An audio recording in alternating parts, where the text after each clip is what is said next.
Hi friends, कसे आहात? स्वागत आहे तुमचं किचन क्वीन वसुंधरामध्ये.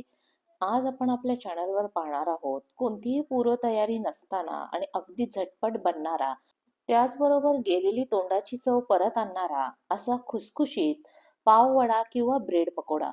असा हा पाववडा किंवा ब्रेड पकोडा कसा तयार करायचा हे जाणून घेण्यासाठी व्हिडिओ जो आहे तो शेवटपर्यंत बघा आणि चॅनलवर जर नवीन असाल तर चॅनलला सबस्क्राईब करा. तर आता आपण प्रत्यक्ष कृतीला सुरुवात करूयात. ब्रेड पकोडा तयार करण्यासाठी सुरुवातीला आपल्याला ब्रेड जो आहे तो थोडासा कट करून घ्यायचा आहे. इथं मी ब्रेड कट करताना त्याचे 4 भाग करून घेतलेले आहेत आणि तो एका चौकोनी आकारात होईल या पद्धतीने कट करून घेतलेला आहे. तुम्हाला जर ट्रायंगल शेपमध्ये हवा असेल, त्रिकोणी आकारात हवा असेल, तर तुम्ही तसा देखील कट करू शकता. फक्त अखंड ब्रेड जो आहे तो आहे तसा वापरू नका, जेणेकरून तो दिसायला आकर्षक दिसणार नाही. आता मी इथं ब्रेडचे स्लाइस आहेत ते छोट्या आकारात मी कट करून घेतलेले आहेत. चौकोनी आकारामध्ये मी कट करून घेतलेले आहेत. इथं मी ब्रेड घेताना खूप सारा घेतलेला नव्हता, तर फक्त 3च ब्रेड घेतले होते. मला तेवढं इनफ होतं. तर आता माझा ब्रेड जो आहे तो सगळा व्यवस्थित कट करून झालेला आहे. ब्रेड कट करून झाल्यानंतर आपण पकोड्यासाठी लागणारं जे काही बॅटर आहे ते आपण तयार करून घेणार आहे. एका बाउलमध्ये मी हरभरा डाळीचं पीठ घेतलेलं आहे. एक छोटी वाटी होईल इतकं हरभरा डाळीचं पीठ घेतलेलं आहे. त्यानंतर आपल्याला त्यामध्ये चवीनुसार मीठ ऍड करायचं आहे. ब्रेडला देखील थोडंसं मीठ असतं, त्यामुळं आपण बॅटरमध्ये घालताना मीठ जे आहे ते थोडंसं कमीच मीठ वापरणार आहे. त्यानंतर आपण 1 टीस्पून होईल इतका ओवा घेणार आहोत. ओवा जो आहे तो आपल्याला हातावर थोडासा चुरून घ्यायचा आहे, जेणेकरून त्याचा स्वाद जो आहे तो पूर्ण त्या बॅटरमध्ये व्यवस्थित मिक्स होईल. तसाच घातला तर त्याचा तेवढा स्वाद येत नाही. थोडासा आपण चुरून घेतला की त्याचा स्वाद आहे तो आणखी वाढतो. ओवा ॲड करून झाल्यानंतर आपल्याला त्यात थोडं थोडं पाणी मिक्स करायचं आहे आणि त्याचं बॅटर जे आहे ते तयार करून घ्यायचं आहे. इथं आपल्याला बॅटर तयार करताना काळजी घ्यायची आहे की आपलं बॅटर जे आहे ते आपल्याला घट्ट हवं आहे, खूप पातळ घ्यायचं नाही आहे.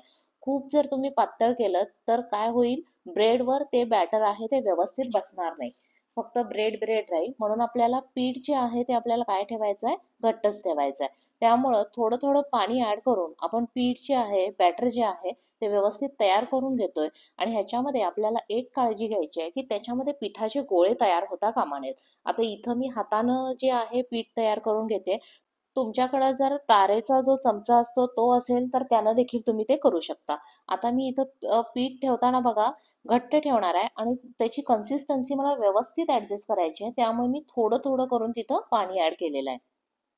इथं हरभरा डाळीच्या पिठासोबत तुम्ही 1 टेबलस्पून होईल इतकं तांदळाचं पीठ जरी वापरलं तरीही चालेल, जेणेकरून जो काही पकोडा तयार होणार आहे तो अगदी खुसखुशीत तयार होईल.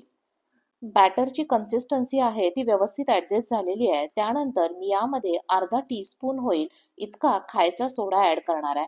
त्याचबरोबर मी एका बाजूला तेल जे आहे ते गरम करायला ठेवलेलं आहे. आता सोडा ॲड केल्यानंतर मी त्या सोड्यावर थोडंसं पाणी घातलेलं आहे आणि त्यानंतर मी तो जो आहे सोडा तो पूर्ण बॅटरमध्ये मिक्स करून घेतलेला आहे.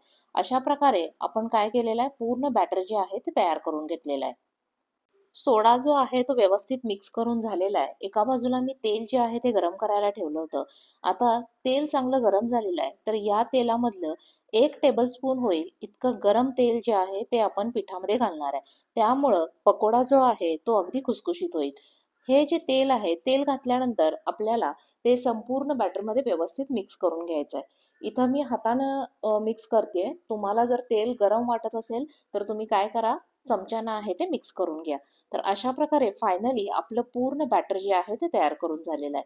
तेल आपल्याला गरम करताना गरम म्हणजे अगदी धूर येईपर्यंत गरम करायचं नाहीये, नाहीतर आपला पकोडा जो आहे तो करपला जाईल.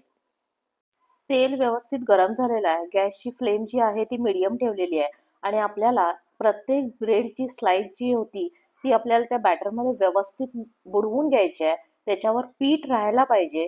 व्यवस्थित मी कन्सिस्टन्सी बघितली तर व्यवस्थित ऍडजस्ट झालेली आहे. खूप पातळ नाही, खूप घट्टही नाही. तर असे मी 2 पकोडे जे आहेत ते तेलामध्ये सोडलेले आहेत. तेलामध्ये पकोडा सोडल्यानंतर आपल्याला त्याच्यावर साईडनं तेल जे आहे ते उडवत राहायचं आहे. असं केल्यामुळं तो पकोडा जो आहे तो व्यवस्थित फुगला जाईल. आणि त्यानंतर मी आता ते जो आहे तो त्याची बाजू जी आहे ती पलटी करून घेतलेली आहे. आपल्याला तो व्यवस्थित फ्राय होऊ द्यायचा आहे. यामध्ये आपल्याला सोड्याचं प्रमाण जे आहे ते व्यवस्थित वापरायचं आहे. सोडा जर जास्त झाला तर तुमचा पकोडा जो आहे तो खूप तेल ओढून घेईल आणि नंतर त्याच्यामध्ये तुम्हाला तेल तेल लागेल. त्यामुळे आपल्याला सोड्याचं प्रमाण जे आहे ते व्यवस्थित मेंटेन करायचं आहे. दुसरी गोष्ट, हा पकोडा तयार करताना मी हळद वापरलेली नाहीये. फक्त मी हरभरा डाळीचं पीठ वापरलेलं आहे आणि मगाशी सांगितल्याप्रमाणे तुम्हाला तुमच्याकडे जर तांदळाचं पीठ अवेलेबल असेल तर ते थोडंसं मिक्स करा. हळद जरी वापरली तरी त्याचा कलर जो आहे तो थोडासा चेंज होतोय. तर अशा प्रकारे माझा पहिला जो स्लॉट आहे तो तळून तयार झालेला आहे. याच प्रकारे आपण उरलेले सगळे जे पकोडे आहेत ते तयार करून घेऊया. इथं हा पकोडा तयार करताना एक काळजी घ्यायची आहे, की तुमचा ब्रेड जो आहे तो पूर्ण बॅटरनं कव्हर झालेला असला पाहिजे. जर तुमचं पूर्ण बॅटर कव्हर झालेलं नाही, तर ब्रेड एका साइडनं कुठून ओपन राहिला, तर तो व्यवस्थित दिसणार नाहीये. त्याचबरोबर त्याची चवही व्यवस्थित लागणार नाहीये. हा पकोडा जो आहे तो तुम्ही शेंगदाण्याची चटणी किंवा टोमॅटो सॉस किंवा हिरवी चटणी, खोबऱ्याची चटणी ह्याच्याबरोबर तुम्ही खाऊ शकता. तर अशा प्रकारे मी सगळे पकोडे जे आहेत ते तयार करून घेतलेले आहेत. त्याचबरोबर मिरची देखील तळून घेतलेली आहे आणि मी हे आता टोमॅटो सॉस बरोबर सर्व्ह करते. तर ही होती आपली आजची ब्रेड पकोडा तयार करण्याची रेसिपी. रेसिपी आवडली असेल तर व्हिडिओला लाईक करा, शेअर करा आणि अशाच नवीन नवीन रेसिपीसाठी चॅनलला सबस्क्राईब करा. तोपर्यंत बाय बाय.